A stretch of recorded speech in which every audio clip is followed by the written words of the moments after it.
Hi, అందరికీ నమస్కారం అండి. ఎంఎస్ ట్యూటోరియల్ ఛానల్ మీ అందరికీ స్వాగతం. నేను మీ లలిత్ సార్ని. ఈరోజు డే 5 తెలుగులో మనం ఆల్రెడీ గత వీడియోలో చెప్పుకుని ఉన్నాయి సందులు నిర్వచనాల గురించి. ఈరోజు మనం ఈ సందులు నిర్వచనాలు అయిపోయిన తర్వాత ఇక సందుల గురించి తెలుసుకుందాం. దానికంటే ముందు ఒక చిన్న అంశం మీతో షేర్ చేసుకుందాం అనుకుంటున్నానండి. ఇన్నాళ్ళు మనకి 3 నెలలు ఉన్నాయి, అయిపోయాయి. 15 రోజుల దాకా అయిపోయాయి. ఇంకా 2.5 మంతే మనకి గడువు ఉందండి టెట్కి. మనం గనక ఇప్పుడు వచ్చే ప్రతిరోజును యూజ్ చేసుకోకపోతే, ఉపయోగించుకోకపోతే చాలా మనకే నష్టం అండి. గుర్తుపెట్టుకోవాలి ఒకటి. అందులోనూ టెట్కి మన ఫాలోవర్స్లో చాలామంది కామెంట్ చేయడం జరిగింది.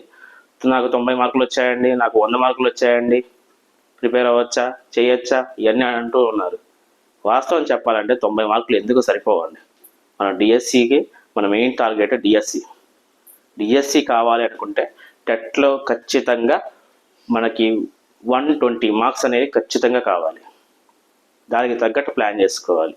దానికి తగ్గట్టు ప్లాన్ చేసుకోవాలంటే ఈ 2.5 మంత్స్, ఈ 2.5 నెలల్ని మనం బాగా ప్రాక్టీస్ చేయగలిగితేనే మనం దాన్ని సాధించగలం.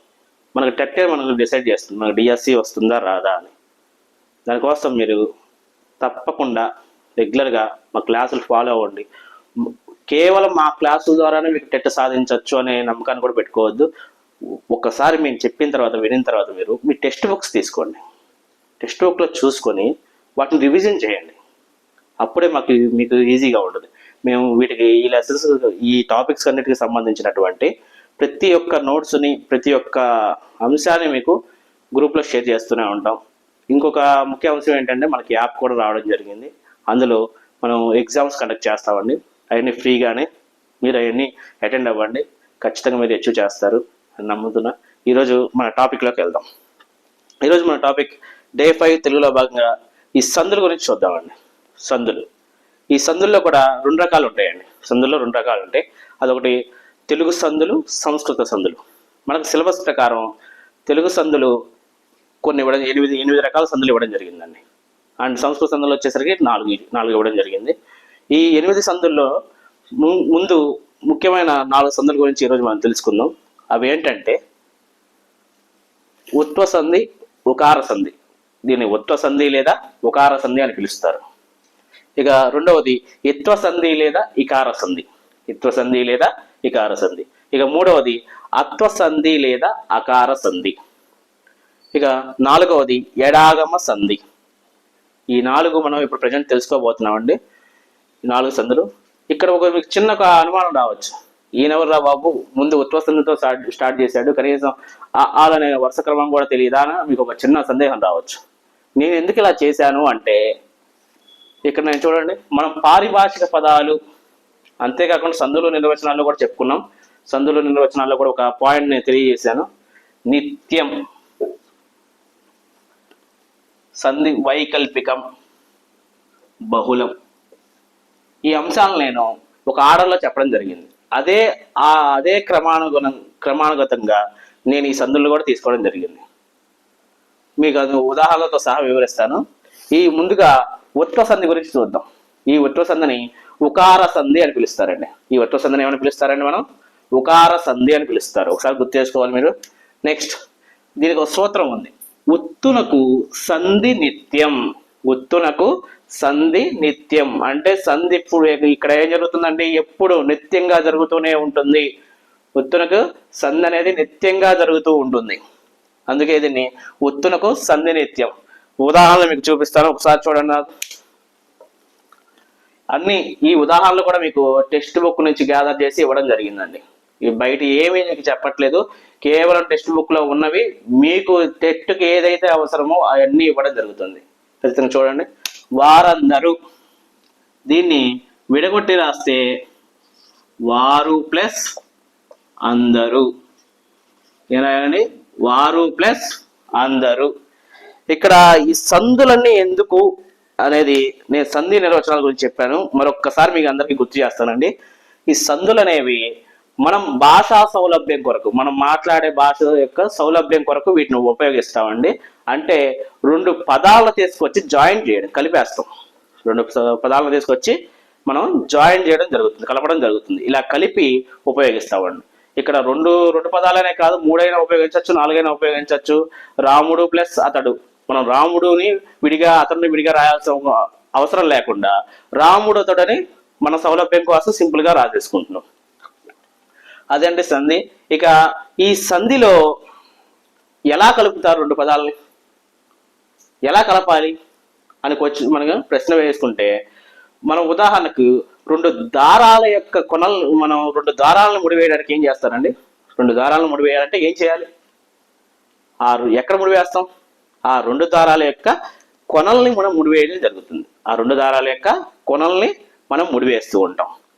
అవేంటి, ఇక్కడ కూడా ఈ పదాల యొక్క రెండు చివరలు, ఈ చివరన మనం కూడా ఇక్కడ ముడివేస్తూ ఉంటాం అన్నమాట. ఇలా ముడివేయడాన్ని సంధి చేయడం అని పిలుస్తాం.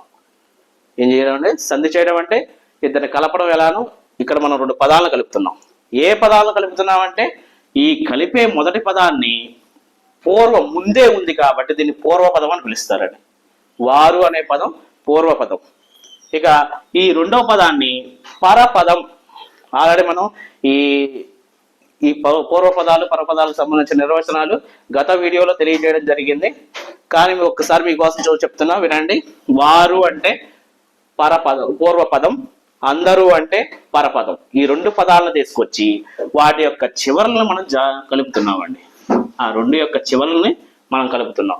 ఇక్కడ ఈ రెండు యొక్క చివరలను మనం, ఈ చివరిలో ఉన్నటువంటి ఈ అక్షరాన్ని అంటే పూర్వపదం యొక్క చివరి అక్షరం, పూర్వపదం యొక్క చివరి అక్షరాన్ని మనం ఏమని పిలుస్తామండి? పూర్వస్వరం అని పిలుస్తామండి.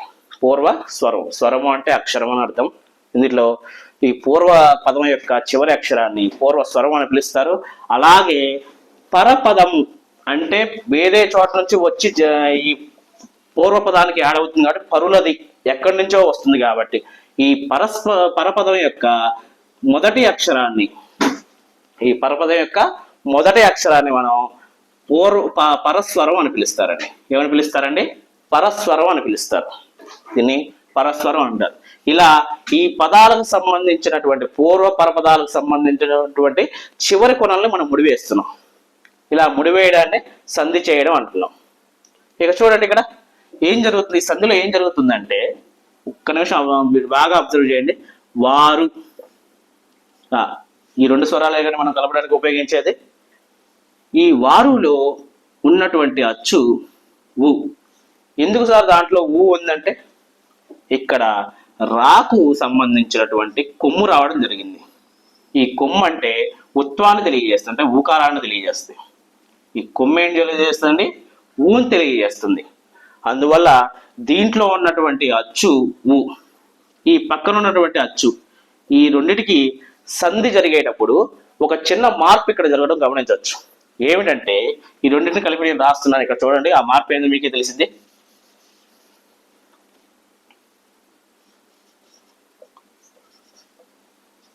వారందరూ, అక్కడ కొమ్మేదండి, ఇక్కడ కొమ్ము ఉంది, ఊ అనే అచ్చు ఉంది. మరి ఇక్కడ కలిపిన తర్వాత ఆ కొమ్ము రావాలి కదా. ఆ కొమ్ము ఏమైపోయింది అంటే ఈ ఊకారానికి బదులుగా ఆకారం రావడం జరిగింది. దీంట్లో ఆ అనే అచ్చు ఉంటుంది. ఆ లేకుండా మనం పలకలేము, అందువల్ల దాంట్లో అచ్చు రావడం జరిగింది అనమాట. అంటే రెండు అచ్చులు పరమైనప్పుడు దానికి పూర్వపదంలో ఉన్నటువంటి పూర్వపదంలో ఉన్నటువంటి పూర్వస్వరం ఏకాదేశం అవుతుంది. మనం సంధి నిర్వచనం చెప్పుకున్నాం. ఏం చెప్పుకున్నాం? రెండు పూర్వ పరస్వరాలకు పరస్వరం ఏకాదేశం ఒకటమే సంధి అని నిర్వచనం చెప్పుకున్నాం. నిర్వచనాలు బాగా గమనించాలండి. వాటిని 4-5 సార్లు చదువుకోండి, అప్పుడే గుర్తుంటుంది. ఇలా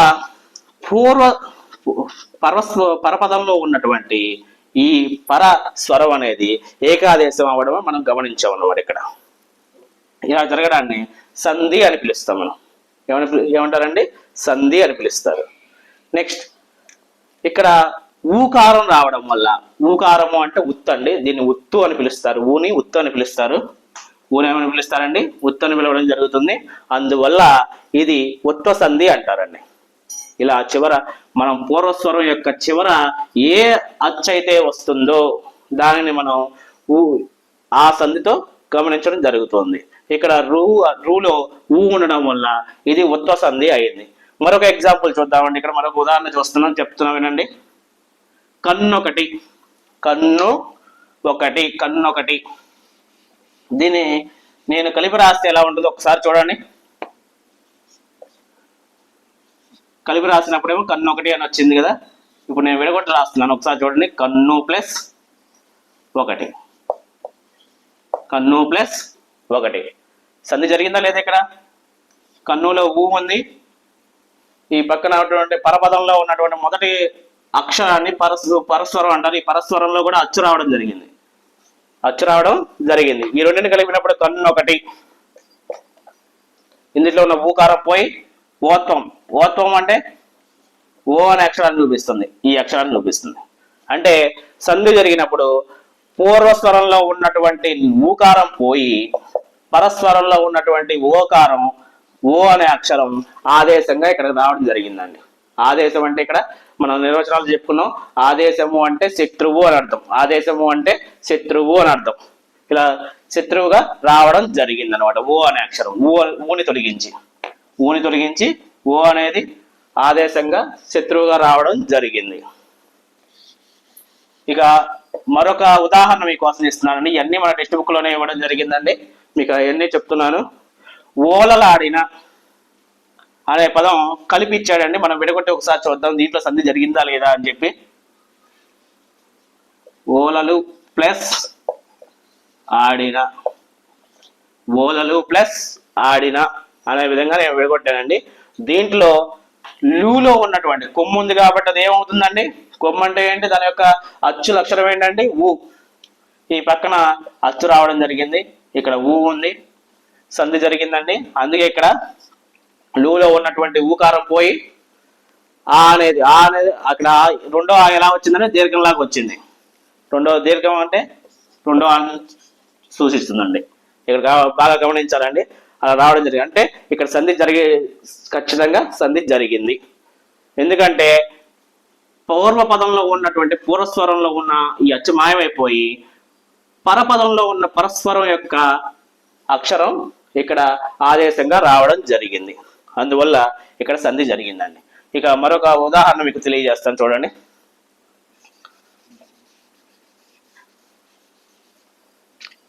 మనసైన, మనసు ప్లస్ అయిన, మనసు ప్లస్ అయిన, మనసైన అనే ఈ రెండు పదాలను చూడండి. ఇక్కడ చూడండి. ఈ సాకి కొమ్ము రావడం వల్ల దాంట్లో ఊకారం ఉంది, ఇక్కడేమో అచ్చు అయినటువంటి ఐకారం రావడం జరిగింది, ఐ అనేది రావడం జరిగింది. కలిపినప్పుడు ఈ సాలో ఉన్నటువంటి కొమ్ము పోయి ఈ పూర్వ పరపదంలో ఉన్నటువంటి పరస్పరం యొక్క ఐకారం రావడం జరిగింది. ఇక్కడ ఐకారం ఎలా వచ్చింది అంటే సై, ఐత్వం అండి. ఐత్వాన్ని మనం ఐతో తెలియజేస్తాం. ఐత్వం అనే సింబల్ ఒకసారి గమనించాలి. ఇలా రావడం జరుగుతుందండి.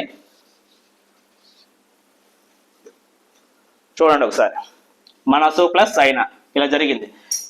వీటన్నిటిలో కూడా నేను చెప్పిన ఉదాహరణలు అన్నింటిలో కూడా కామన్ గా ఏమొచ్చిందంటే ఒక్కసారి చూడండి. వారు కొమ్ము ఉంది అంటే ఊకారం. కన్నులో కూడా ఊకారం పలకడం మనం గమనించవచ్చు. ఓలలు లూలో కూడా ఊ ఉంది. మనస్సు సులో కూడా ఊ ఉంది. అంటే ఈ పదాలన్నింటిలో కూడా పూర్వస్వరాలన్నింటిలో దాగి ఉన్నటువంటి అచ్చు ఊ. అందువల్ల ఇది ఉత్వ సంధి అని పిలువబడుతుందండి. ఉత్వ సంధి అని పిలువబడుతుంది. అంటే ఉత్తునకు అచ్చుపరమైతే ఈ పరపదాల యొక్క పరస్వరాలు చూడండి, అన్ని అచ్చులే. ఇలా ఊకారానికి అచ్చుల పరమైతే దానిని ఉత్వ సంధి అని పిలుస్తారు. ఇక్కడ సంధి అనేది నిత్యంగా జరుగుతూనే ఉంటుంది. సంధి సూత్రం అదేనండి. ఉత్తునకు సంధి నిత్యము. సంధి ఎప్పుడు నిత్యంగా జరుగుతూనే ఉంటుంది. ఇక మనం ఉత్వ సంధి అయిపోయింది కానీ ఇంకా దాంట్లో ఇక సంధుల్లో ఉన్నటువంటి తెలుగు సంధుల్లో ఉన్నటువంటి రెండవ సంధిని మనం గమనిద్దాం. యత్వ సంధి లేదా ఇకార సంధి. యత్వ సంధి లేదా ఇకార సంధి అని పిలుస్తారండి. దీన్ని సూత్రం ఒకసారి చూడండి. ఏమ్యాదుల ఇత్తునకు సంధి వైకల్పికం. ఏమ్యాదుల ఇత్తునకు, ఇత్తు అంటే ఇక్కడ ఈకారం అండి. ఏమ్యాదులు ఇత్తునకు సంధి వైకల్పికం. మనం ఈ సంధి నిర్వచనాల్లో వైకల్పికం గురించి చెప్పడం జరిగిందండి. ఒక్కసారి ఆ వీడియోలు కనుక మీరు చూస్తే మీకు ఒక ఐడియా అనేది రావడం జరుగుతుంది వీటి గురించి. ఏమ్యాదుల ఇత్తునకు సంధి వైకల్పికం. ఇక్కడ ఏమ్యాదులు అంటే ఏంటండి? ఏది, ఏవి, కి, షష్ఠీ తత్పురుష సమాసానికి సంబంధించినటువంటి కి, అది, అవి, ఇది, ఇవి, ఇలాంటి పదాలను ఏమ్యాదులు అని పిలుస్తారండి. ఇలాంటి పదాలను ఏమని పిలుస్తారండి? ఏమ్యాదులు అని పిలుస్తారు. ఇలాంటి ఏమ్యాదులకి ఈకారం పరమైతే, ఇత్తు లేదా ఈకారం పరమైతే సంధి వైకల్పికంగా జరుగుతుంది. సంధి వైకల్పికంగా జరగాలన్నమాట. వైకల్పికం అంటే ఏంటండి? నిత్యముగాను జరగాలి, సంధి నిషేధముగాను జరగాలి. నిషేధం గురించి కూడా గత మన తరగతుల్లో చెప్పడం జరిగింది. ఒక్కసారి గమనించండి. ఏమేమి, ఉదాహరణ చూద్దామండి. ఇప్పుడు ఏమేమి, దీన్ని విడగొట్టి రాస్తున్నా చూడండి. ఏమి ప్లస్ ఏమి, ఏమేమి. ఇక్కడ సంధి జరిగిందా లేదా ఒకసారి చూద్దామండి. ఇందులో ఉన్నటువంటి మీలో ఉన్నటువంటి గుడి అంటే ఏంటంటే ఈగా అని తెలియజేస్తుంది. మీలో మన పూర్వస్వరంలో ఈ అనే అచ్చు ఉంది, ఈ పక్కన ఏ అనే అచ్చు ఉంది. గమనించండి ఒకసారి. ఈ రెండు అచ్చులకి సంధి జరిగేటప్పుడు ఈ పూర్వ పదంలో ఉన్నటువంటి పూర్వస్వరం యొక్క అచ్చు గల్లంత అయిపోతుంది, మాయమైపోవాలి. ఎందుకంటున్నారు? ఎందుకు మాయమవుతుందండి ఇక్కడ? ఎందుకంటే ఇది ఆల్రెడీ ముందున్నటువంటి పదం. సందుల్లో రెండు పదాల్లో కూడా ముందున్న పదానికి రెండో పదం వచ్చి తగులుకుంటుంది అనమాట. ఇలా తగులుకునేటప్పుడు ఎవరిని అడుగుతున్నారు? పూర్వపదం పరస్వరాన్ని అడుగుతున్నారు. పూర్వపదం అనేది పరపదాన్ని అడుగుతుంది, వచ్చి నాతో కలువయ్యా అని. అప్పుడు ఇదే అడుగుతుంది కాబట్టి, ఇదే కలిగించుకుంది కాబట్టి వెంటనే అదేం చేసింది? నాలో నుంచి నేను ఒక దాన్ని తీసేస్తాను, నీలో నుంచి నా దానికి యాడ్ చేసుకో, ఇలా జాయిన్ చేసేసుకో. నాలో ఉన్నటువంటి అచ్చుని నీకోసం తీసేస్తా, ఖాళీ చేస్తా ప్లేస్ని, నువ్వు వచ్చి ఆక్యుపై చేసుకో. అప్పుడు ఇద్దరం కలవడం ఈజీగా ఉంటుంది. అవసరం ఎవరిది? మొదటి పదాన్ని, పూర్వపదాన్ని అవసరం కాబట్టి దానిలో ఉన్నటువంటి అచ్చులు తీసేసుకొని ఈ రెండవ పదం అంటే పరపదం యొక్క అచ్చుని దీంట్లో కలుపుకుంటుంది. ఇదే అండి సంధి. సంధి అంటే ఏమీ లేదండి, రెండు పదాల మధ్య ఒక సంధి చేయడం అనమాట, ఒక రాజీ కుదర్చడం. ఆ రాజీ కూడా ఎలా? ఆల్రెడీ ముందున్న పదానికి రెండవ పదం వచ్చి యాడ్ అవుతుంది. ఆ రెండో పదం కూడా దేనికి వచ్చి కలుపుతున్నాం? మొదటి పదానికి కలుపుతున్నాం కాబట్టి దానిలో ఉన్న అచ్చు తీసేస్తుంది. నువ్వు నాలో వచ్చి కలుస్తున్నావు కాబట్టి నేను దాన్ని తీసేస్తున్నాను, ఒక అచ్చుని నీకోసం తీసేస్తున్నాను, నువ్వు వచ్చి ఆ ప్లేస్ని రీప్లేస్ చేయి అంటున్నారు అనమాట. అందువల్ల ఇక్కడ ఈ మీలో ఉన్నటువంటి ఈ గుడి అంటే ఈ అని అర్థం. అంటే ఆ ఈ క్యాన్సిల్ అయిపోయి ఏ రావడం జరిగింది. ఇక్కడ మాలో మీ కాస్త పోయి ఏత్వం పొల్లు రావడం మీరు గమనించవచ్చు. ఏత్వం పొల్లు, అక్కడ ఏత్వం పొల్లు ఎందుకు వచ్చిందండి? ఇక్కడ ఉన్నటువంటి అచ్చు ఏత్వం, అందువల్ల ఇక్కడ ఈ పొల్లు రావడం మనం గమనించవచ్చు. ఇక రెండవ ఉదాహరణ చూడండి. మరేమి, మరి ప్లస్ ఏమి, ఇది కూడా సేమ్ అంతేనండి. పై ఉదాహరణ లాగే ఉంది చూడండి. ఈ రీకారంలో ఉన్నటువంటి ఈ రేఫా రీకారం, ఇది బండిరా అంటారండి, దీన్ని రేఫం అని పిలుస్తారు. దీంట్లో ఉన్నటువంటి గుడి ఈని తెలియజేస్తుంది. ఇందులో ఉన్నటువంటి అచ్చు ఈ, ఇందులో ఉన్నటువంటి అచ్చు ఏ. ఈ రెండింటికి సంధి జరుగుతున్నప్పుడు ఈ మాయమైపోయి ఈ ఏ కారం రావడం చూడొచ్చు చూడండి. ఏత్వం పొల్లు అంటే ఏ మాత్రమే మిగిలింది. మరేమి అని చెప్పి చూసారుగా ఇక్కడ. దీని ఇది ఇలా జరుగుతుందని ఇంకా మరొక ఉదాహరణ చూడండి. 10 ఇంతలు, 10 ప్లస్ ఇంతలు. ఇక్కడ కూడా సేమ్ అంతే. ఇందులో గుడి ఉంది కాబట్టి ఈ అనేది రావడం జరిగింది. ఈ పక్కన ఆల్రెడీ ఈ ఉంది. ఈ రెండు సంధి జరిగితే ఈ మొదటి ఈ క్యాన్సిల్ అయిపోతుంది. ఎందుకంటే ఇది అప్పు తెచ్చుకుంటుంది పక్కదాని నుంచి. పక్కదాన్ని వచ్చి నాలో కలువమ్మా, నా దానిలో నీకు ప్లేస్ ఇస్తా అని చెప్పింది. అందుకని దానిలో ఉన్న కొంత తగ్గించుకొని దీనికి ప్లేస్ ఇచ్చింది. 10 ఇంతలు ఈ, అంతే. దీనిలో ఈ ఉంది చూడండి. నెక్స్ట్ మరొక ఉదాహరణ చూడండి. వానికెయ్యడలు. వానికెయ్యడలు అంటే దీన్ని విడగొట్టి చూపిస్తా. వానికి ప్లస్ ఎయ్యడలు. ఇక్కడ చూడండి, కీలో ఈ ఉంది, పక్కన ప్లస్ ఏ రావడం జరిగింది. ఈ క్యాన్సిల్ అయిపోతుంది, ఏ రావచ్చింది చూడండి. కే అంటే ఏతో అంటే ఏ వచ్చేసి చూసారుగా. ఇది ఇక్కడ ఒక పదం ఉందండి, మీరు ఒకసారి గమనించాలి, దీన్ని గుర్తుపెట్టుకోండి. దీని యొక్క ప్రాముఖ్యత ఏందో మీకు తర్వాత వచ్చే సందుల గురించిలో ఉంటుంది. ఇంపార్టెంట్ అండి ఈ సంధి. ఒక్కసారి చూడండి, ఏమి ప్లస్ ఏమి, ఈ పదాన్ని గుర్తుపెట్టుకోండి మీరు. దీని పని ఇప్పటితో అయిపోవాలా, ఈ సంధి చెప్పడంతో అయిపోవాలా. మీకు ఇలాంటి పదాలు కొల్లగా కనిపిస్తాయి అన్నమాట మీకు అది వచ్చే సందుల్లో నుంచి. అందుకని జాగ్రత్తగా ఈ పదాన్ని గుర్తుపెట్టుకోండి. నెక్స్ట్ ఇప్పటి వరకు మనం ఉత్వ సంధి, ఉకార సంధి చూసాం, ఎత్వ సంధి, ఇకార సంధిని చూసాం. ఇక మూడవది మీరు అడిగిన ఆర్డర్, వాళ్ళు ముందు ఆ చెప్పలేదు కదా, తర్వాత ముందు ఊ చెప్పారని చెప్పి అడిగారు కదండి. దాంట్లో నుంచి వచ్చినటువంటి అత్వ సంధి, దీన్ని అకార సంధి అని పిలుస్తారు. నేను ఏ ఆర్డర్లో రాశానంటే మీకు నిర్వచనాలు చెప్పినప్పుడు సంధి నిత్యం, సంధి జరగడం అని మొదటగా ఇచ్చానండి.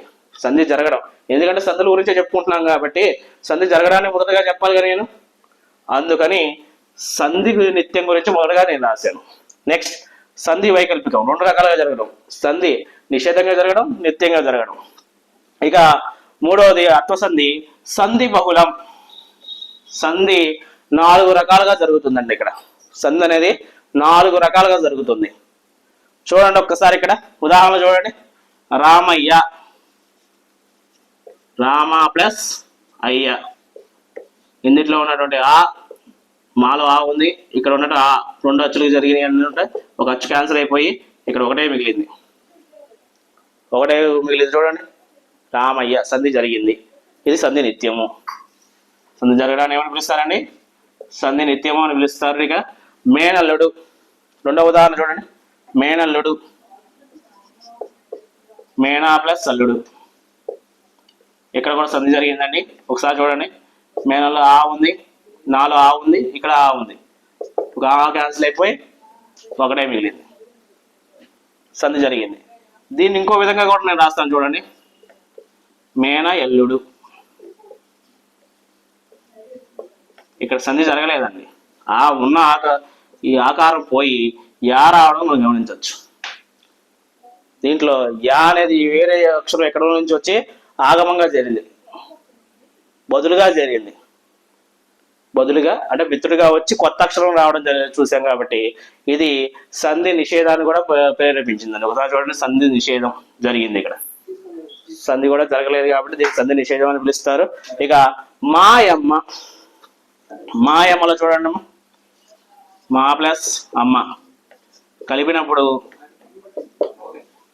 సేమ్ అదే వచ్చింది చూసారుగా, మాయమ్మ. సంధి నిత్యము, నిషేధము. నెక్స్ట్ మూడవ అంశం చూడండి, నాలుగవ అంశం చూడండి. ఇక్కడ 2 రకాలు జరిగింది, నిత్యము ప్లస్ నిషేధంగా 2 జరగడం వల్ల దీన్ని వైకల్పికం. ఫస్ట్ దాంట్లో నిత్యం జరిగింది, రెండో దాంట్లో వైకల్పికం. దీన్ని విభాష అని పిలుస్తారు. విభాష, నిత్యము, విభాష లేదా వైకల్పికం 2 జరిగింది. ఇక మూడో దాంట్లో సంధి నిషేధం జరిగిందండి. సంధి నిషేధం జరిగింది. ఇక దీన్ని ఒకసారి చూడండి. ఓకే, నెక్స్ట్ ఒకసారి చూడండి అమ్మా. ఒక ప్లస్ ఒక. ఇక్కడ చూడండి, పదాలు 2 ఒకటైన పదాలే, కానీ కలిపినప్పుడు సంబంధం లేనటువంటి ఒక 2 అక్షరాలు దీంట్లో రావడం జరిగిందండి. నాలో ఉన్నటువంటి నకారము, ఓత్వం అంటే ఓ అనే ఒక అచ్చు, ఒక అల్లు 2 రావడం జరిగింది. ఇక్కడ సంబంధం లేదు, అసలు ఏం జరిగిందో కూడా తెలియదు అన్నట్టుగా అన్య విధంగా వచ్చిందనమాట. ఇలా రావడాన్ని అన్య విధం అని పిలుస్తారు. ఏమని పిలుస్తారండి? అన్య విధంగా జరిగింది. ఇక్కడ సంధి నిత్యము జరిగింది, వైకల్పికము జరిగింది, నిషేధము జరిగింది, అన్య విధంగా కూడా రావడం జరిగింది. ఇలా అత్వసంధిలో సంధి అనేది బహుళంగా జరుగుతుంది. అంటే 4 రకాలుగా జరుగుతుంది అనమాట. ఇక్కడ మన ఫాలోవర్స్ లో కొంతమంది నన్ను అడిగిన ఒక ప్రశ్న బాగా నచ్చిందండి. ఏం అడిగారంటే, సార్ అత్వసంధిలో ఉన్నటువంటి పదాలన్నింటినీ 4 రకాలుగా విడగొట్టచ్చా? ఇలా 4 రకాలుగా విడగొట్టలేమండి. ప్రతి పదాన్ని 4 రకాలుగా విడగొట్టలేం. కాకపోతే అత్వసంధికి సంబంధించిన పదాలను 4 భాగాలుగా చేయొచ్చు, 4 రకాలుగా చేయొచ్చు. అదండి, ఇది 4 రకాలుగా మనం చెయ్యొచ్చు. ఉన్న పదాలన్నింటినీ 4 విభాగాలుగా మార్చవచ్చు అనమాట. ఒకటి నిషేధంతో వచ్చేయి, ఒకటి నిత్యంతో వచ్చేయి, ఇలా పదాలను మనం డివైడ్ చేసుకోవచ్చు అండి. అంతేగాని ఉన్న ప్రతి పదాన్ని 4 భాగాలు చేయాలంటే జరగదండి, అది గుర్తుపెట్టుకోవాలి. ఇక వీటన్నిటిని మనం అబ్జర్వ్ చేస్తే మనకు తెలిసింది ఏంటంటే అండి, పైన ఉత్వసంధిలోకి వచ్చేసరికి ఏమో అన్నింటికి పూర్వస్వరాలన్నిటికీ ఊ రావడం, ఎత్వసంధిలో అన్నింటికి పూర్వస్వరాలన్నిటికీ ఈకారం రావడం. ఆలో కూడా అలా వచ్చిందో లేదో ఒకసారి చూద్దామండి. వీటన్నిటికీ ఆనే వచ్చిందండి. మాలో కూడా ఆ ఉంది, ఇక్కడ కూడా ఆ ఉంది. పూర్వస్వరాలన్నిటికీ ఆ రావడం చూసాం. ఇట్లా పూర్వస్వరాలన్నీ ఏ అక్షరం అయితే వస్తాయో దానిని అదే పేరుతో సంధిగా పిలవడం జరుగుతుంది. ఊ వచ్చింది కాబట్టి ఉత్వ సంధి లేదా ఉకార సంధి అని పిలుస్తున్నాం. ఇక్కడ ఈ రావడం వలన మనం ఇకార సంధి లేదా ఇత్వ సంధి అని పిలుస్తున్నాం. ఇక్కడ ఆ రావడం వల్ల అత్వ సంధి లేదా ఇంకేమి పిలుస్తున్నాం అండి, అకార సంధి అని పిలుస్తున్నాం దీన్ని. ఇక్కడ మీకోసం కొన్ని ఇచ్చాను చూడండి. అత్తునకు అంటే ఆ అనే అక్షరాన్ని అత్తు అని పిలుస్తారండి. ఆ అనే అక్షరాన్ని అత్తు అని పిలుస్తారు. ఈ ఆ ఏంటంటే హ్రస్వం అనమాట. హ్రస్వం, మీకు హ్రస్వాలు దీర్ఘాలు అని చెప్పాను కదండి. దాంట్లో ఇక్కడ చూడండి, అత్తునకు ఆ అంటే అత్తు అండి. అచ్చుపరం అయితే ఇక్కడ మీరు గమనిస్తే ప్రతి ఒక్క సంధిలోనూ, ఉదాహరణకు అత్వ సంధిలోనూ చూద్దామండి. ఇక్కడ ఆ రాగానే మిగతా ఈ పరస్వరాలన్నీ ఆలు రావడం గమనించాం, అచ్చులు రావడమే గమనించాం. అన్నిటికీ అచ్చులే వచ్చాయి. ఓ రావడం కానీ ఆ రావడం కానీ అచ్చులు వచ్చాయి. ఇక్కడ ఉత్వ సంధిలో కూడా చూడండి మీరు, పరస్వరాలన్నీ ఏమొచ్చాయి, ఆ ఓ ఆ ఐ అన్ని అచ్చులే వచ్చాయి. అంటే అత్తునకు అచ్చుపరమైతే దాన్ని అత్వసంధి అంటారండి.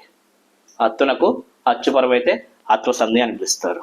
ఇక ఇత్తు అంటే ఈ నాటు విత్తు అంటే ఇది గింజో కాయో కాదండి, ఇది ఈ ఇత్వం అని పిలుస్తారండి. ఈ ఇత్తునకు అచ్చుపరం అయితే ఎత్వసంధి అని పిలుస్తారు, ఎత్వసంధి అని అంటారు. ఇక ఉత్తునకు ఊ అనే అక్షరానికి అచ్చుపరం అయితే, ఆ ఏ అచ్చులైనా కాబట్టి మనకు 16 అచ్చులు ఉన్నాయి కానీ వాటిలో ఏదైనా పరమైనా సరే దాన్ని మనం ఉత్వసంధి అని పిలుస్తారు. సాధారణంగా ఆ ఈ ఊ మీరు గుర్తుపెట్టుకోండి. ఇక్కడ ఆ అనే అక్షరానికి, ఈ అనే అక్షరానికి, ఊ అనే అక్షరానికి మాత్రమే సంధులు జరుగుతున్నాయి. మిగతా అచ్చులన్నీ పాలు పంచుకోవట్లేదు. పూర్వస్వరాలుగా ఉన్నప్పుడు మీరు గమనిస్తే ప్రతి సంధిని కనుక మీరు ప్రతి పదాన్ని విడగొట్టి చూడండి, వాటి యొక్క చివరలో ఆ ఈ ఊలు ఎక్కువ ఉంటాయి. మిగతా సంధులు ఏమీ మిగతా అచ్చులు ఏమీ రావట్లేదు, వాటికి సంధి జరగదండి. అసలు ఆ సందర్భాలు కూడా లేవు. వాటన్నిటికీ సంధి అనేది జరగదు. వీటికి మాత్రమే సంధి సాధారణంగా జరుగుతూ ఉంటుంది. నెక్స్ట్ చూసాం కానీ ఇప్పుడు ఉత్వ సంధిని చూసాం, ఎత్వ సంధి, అకార సంధి, అత్వ సంధి అని అంటారు. ఈ 3 చూడడం జరిగింది. ఇక 4వ సంధి వచ్చేసరికి ఎడాగమ సంధి. ఏ సంధి అండి ఇది? ఎడాగమ సంధి. ఇందులో పేరులోనే ఉందండి. ఎడాగమం అంటే ఆగమం. ఆగమం అంటే మన నిర్వచనాల్లో చెప్పడం జరిగింది, ఒక మిత్రుని వలె వేరొక వర్ణం వచ్చి చేరడాన్ని ఆగమము అని పిలుస్తారు. ఇక్కడ ఎడాగమం ఎట్ ప్లస్ ఆగమం, యా అనేది ఇక్కడ ఆగమంగా రావడం జరుగుతుంది. సరే, ఈ సంధి యొక్క సూత్రాల గురించి మనం తెలుసుకుందాం. చూడండి ఒకసారి. సంధి లేని చోట, సంధి అనేది జరగని చోట, అసలు ఆ పదాల్లో సంధి జరగదు. అచ్చు కంటే పరమైన అచ్చునకు, అచ్చు కన్నా కూడా పరమైన అచ్చు అంట. అచ్చును మించిన అచ్చు ఏమై ఉండొచ్చు? దీర్ఘాచ్చులు ఏమై ఉండొచ్చు అండి? ఆకు పరమైన, ఉదాహరణకి ఈ ఆ అనేదానికి కూడా ఇంతకంటే మించిన అచ్చు ఏముంటుంది? దీర్ఘాచ్చు అయినటువంటి ఆ. ఇలా ఒక సంధి లేని చోట అచ్చు కంటే కూడా పరమైన అచ్చు వస్తే, ఒకవేళ పదాల్లో వస్తే దాని బదులుగా ఎడాగం బగుతుంది. ఎడాగమం అనేది ఆగమం చేయడం జరుగుతుంది. యా అనే అక్షరం మధ్యలో వచ్చి చేరుతుంది అనమాట. ఉదాహరణకు చూద్దాం అనండి. ఇక్కడ మా ప్లస్ అమ్మ, మా ప్లస్ అమ్మ. పూర్వస్వరంలో సంధి జరగాలంటే పూర్వస్వరంలో ఇక్కడ రెండో ఆ ఉందండి. రెండో ఆ ఇక్కడ ఈ అచ్చులో చూడండి, ఇక్కడ ఆ అనేది ఉంది. అంటే ఇక్కడ సంధి లేదు. ఈ సంధి మనం ప్రయత్నం చేస్తే, సంధి చేయడానికి ప్రయత్నం చేస్తే ఈ ఆ కన్నా కూడా పరంబైనటువంటి ఒక అచ్చు ఉంది ఇక్కడ. దీనికన్నా కూడా పెద్ద అచ్చు అన్నమాట ఇది. ఈ రెండో ఆ రావడం వల్ల అక్కడ సంధి అనేది కుదరటం లేదు. చూడడానికి మా అమ్మ, మా అమ్మ, మా అమ్మ అని కలిపి మనం చదవలేకపోతున్నాం, రాయలేం కూడా. అలా కలిపి రాయలేం. వాటి మధ్య ఆ గ్యాప్ అనేది మనం రాయడం జరుగుతుంది. ఒకసారి చూడండి, రాసేటప్పుడు మా అమ్మ అని రాస్తాం. ఈ అక్షరాలను కలిపి రాస్తే ఒక అర్థం ఉందా? ఎందుకంటే సందుల్లో రెండు అచ్చులు కలిపి చదవడం అనేది లేదు. ఈ సందుల్లో అండి రెండు అచ్చులు కలిపి చదవడం అనేది లేదు. అందువల్ల మన యొక్క సౌలభ్యం కోసం ఇక్కడ యా అనే అక్షరాన్ని తెచ్చుకుంటామండి. మా యమ్మ కలిపి చదవడానికి కూడా చాలా బాగుంది ఇది. మా యమ్మ, మా యమ్మ. ఇదండి ఎడాగమం రావడం అంటే ఇది. సంధి లేని చోట అచ్చు కంటే కూడా పరమైన అచ్చు వస్తే దాని బదులుగా ఈ రెండు ఆ బదులుగా మనం ఏమొస్తుందండి, దాని బదులుగా ఏమొస్తుంది, ఈ ఆ బదులుగా యా అనే ఒక అక్షరం వర్ణం వేరొక వర్ణం రావడం జరుగుతుంది. ఇక్కడ ఒక గుర్తుంచుకోవాల్సినటువంటి ఒక పదం ఉందండి. ఈ పదాన్ని మనం వర్ణాధిక్యము అని పిలుస్తారు. ఏమని పిలుస్తారండి? ఇది వర్ణాధిక్యం. ఆగమ సంధులన్నీ వర్ణాధిక్యాలే. అంటే వర్ణాధిక్యం అంటే ఒక వర్ణం అధికంగా రావడం. ఉన్న పదాలలో మనం రెండు పదాలు కలిపినప్పుడు ఉన్న పదాలతో పాటు అక్షరాలతో పాటు కొత్తగా ఒక వర్ణం వచ్చి ఆడవడం. ఇందాక దీంట్లో చూడండి, యా అనేది రావడం జరిగింది. సాధారణంగా ఈ యాలో ఆ ఉంది, ఇది కొత్తగా వచ్చి ఆడండి. యా అనేది కొత్తగా వచ్చి యాడ్ అవ్వడం జరిగింది. ఇక్కడ యాడ్ అయింది, ఇది యాడ్ అవ్వడం కాదండి, యాడ్ అవ్వడం. ఇక్కడ యాడ్ అవ్వడం కాదండి, ఇది యాడ్ అవ్వడం అన్నమాట. ఈ యా అని వచ్చి కొత్తగా వచ్చి చేరింది కదా, ఇలా రావడాన్ని ఒక మిత్రునిలాగా వచ్చి చేరడాన్ని ఏమని పిలుస్తామండి? వర్ణాధిక్యం అని పిలుస్తారు. ఒక వర్ణం అధికంగా వచ్చి చేరడమే వర్ణాధిక్యం. ఈ పదం గుర్తుపెట్టుకోండి. ఇక ఎడాగమ సంధులు కేవలం కళలకు మాత్రమే వస్తుందండి. కళలు అనే దాన్ని నేను పారిభాషిక పదాలు అనే ఒక వీడియో చేయడం జరిగింది. గత వీడియోలో మనం చేయడం జరిగిందండి. వాటిలో దీన్ని నిర్వచనం ఇచ్చాను. కళలు అంటే ధృత ప్రకృతికాలు నకారం అయితే ఏ పదాల చివరన లేకుండా ఉంటాయో అటువంటి వాటిని ధృత ప్రకృతికం. నకారం ఏ పదాల చివరైతే లేకుండా ఉంటాయో, ఇక్కడ గమనించాలి, రానటువంటి పదాలని కళలు అని పిలుస్తారండి. ఆ కళలకు మాత్రమే ఈ యా అనే అక్షరం యాడవుతూ వస్తుందండి సంధి జరిగినప్పుడు. అదే సంధి జరగనప్పుడు, కలపడానికి ట్రై చేసినప్పుడు రెండు పదాలు కలుపుతూ ఉంటాం కదండి, అలా వచ్చినప్పుడు ఈ యా అనేది రావడం జరుగుతుంది. కేవలం కళలకు మాత్రమే గుర్తుపెట్టుకోవాలి. ఇక ధృత ప్రాకృతికాలకు అంటే నాకారం. ఇప్పుడు ఒక పదం చివరన వచ్చిన్, అక్కడ నా అనేది నకారం పలుకుతుంది కాబట్టి ఇలాంటి ధృత ప్రకృతికాలకు సంధి లేని చోట, ధృత ప్రకృతికాలకు కూడా సంధి లేని చోట నుగాగమం రావడం జరుగుతుంది. పూచెన్ ప్లస్ కలువలు, దాన్ని కలిపితే ఏమొస్తుంది? పూచెను కలువలు. పూచెన్ ప్లస్ కలువల్ని పూచెను కలువలుగా రాయడం జరుగుతుంది. అంటే నుగాగమం వస్తుంది అనమాట. ను అనే అక్షరం యాడ్ అవుతుంది. ఈ రెండు ఇంపార్టెంట్ బిట్లని మన టెక్స్ట్ బుక్ లో ఇచ్చాడు. రేపు దీని గురించి కూడా క్వశ్చన్లు అడిగే అవకాశాలు ఉంటాయి. మనం ఏదో అనుకుంటా అత్వసంధి అంటే నువ్వు ఉదాహరణ ఇచ్చేసి దానికి ఏ సంధి అని అడుగుతారు అనుకుంటున్నారా? వాడు అడిగే విధానం మారింది. ఇలాంటి టిపికల్ గా డిఫరెంట్ గా ఉన్న వాటిలో నుంచి ఎవరు అబ్జర్వ్ చేయని వాటి గురించే వాడు కాన్సన్ట్రేషన్ మొత్తం అక్కడే పెడుతున్నాడు. పేపర్లు కూడా అలానే ఇస్తున్నారు. ఒకసారి గమనించండి. ధృత ప్రకృతికాలకు సంధి లేని చోట ఏం వస్తుంది? కింది వాటిలో దుగాగమం, నుగాగమం, ఎడాగమం, రుగాగమం అనే ఆప్షన్స్ ఇస్తాడు. అప్పుడు మీరేం చేస్తారు? ఏదో పెట్టి రావడం కాదు, ఇది చూస్తే మీకే ఒక అర్థం అవుతుంది. నుగాగమం అనేది వస్తుంది అనమాట ధృత ప్రకృతికాలకు సంధి లేని చోట. అదే మిగతా పదాలన్నిటికీ, కళలన్నిటికీ సంధి లేని చోట ఏమొస్తుందండి? ఎడాగమం రావడం జరుగుతుంది. అది గుర్తుపెట్టుకోండి. ఎడాగమ సంధి అంటే మీకు తెలుసు, సంధి జరగని చోట యాలు రావడం. మీ ఇల్లు, మీ ప్లస్ ఇల్లు, ఇందులో చూడండి కలిపినప్పుడు ఈ అన్న యాకు సంబంధించిన పదం వచ్చేసింది. మా అయ్య, మా ప్లస్ అయ్య ఏమొచ్చింది, ఈ ఆకారం రావడం జరిగింది. మనసైన, మనసు ప్లస్ అయిన, ఇక్కడ చూడండి మనసైన. దీన్ని సంధి నిషేధంగా మనం ఎడాగమంలో రాస్తే మనస అయిన ఎడాగమం రావడం జరిగింది.